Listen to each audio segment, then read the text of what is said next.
Hey everyone, it's Ben from Orchard. Today we're going to be talking about switching from a home button iPhone to a swipe only iPhone. Apple discontinued the home button with the release of the iPhone 16e in 2025, so gestures are the future. If you've used an iPhone with a home button for years, switching to a swipe only iPhone can feel uncomfortable. There's nothing to press, nothing to click, and at first it feels like something's missing. But once you understand how gestures really work, most people never want to go back.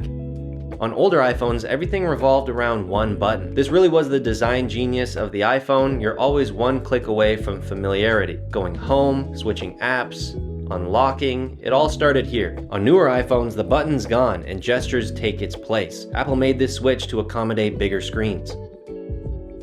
The most obvious change is how you unlock your phone. Instead of Touch ID, newer iPhones use Face ID. You just look at your phone, swipe up, and you're in. It works for everything: Apple Pay, passwords, and apps, and most of the time, you don't even need to think about it. Some people still prefer Touch ID, especially with masks, but in everyday use, Face ID is surprisingly reliable. After some time, your iPhone will even start recognizing you with sunglasses on.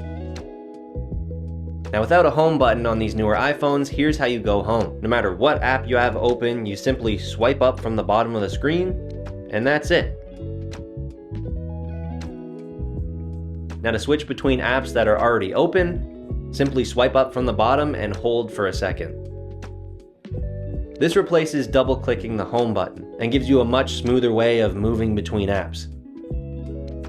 Now, one feature that most people don't talk about is this, and it's only available on swipe-only iPhones. If you swipe left or right at the very bottom of the screen, this will instantly switch between the apps you got running. Pretty useful if you got two apps running simultaneously. Let's say you're doing some research on Safari and you need to take some notes down. You can quickly swap between Safari and your Notes app, vice versa.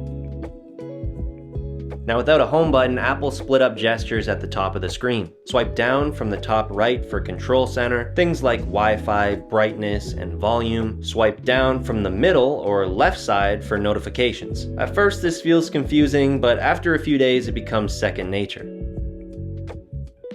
Losing the home button does come with a few trade-offs. There's no physical button to fall back on. Restarting the phone or force quitting apps uses button combinations instead. We made a video about this here if you want to check that out.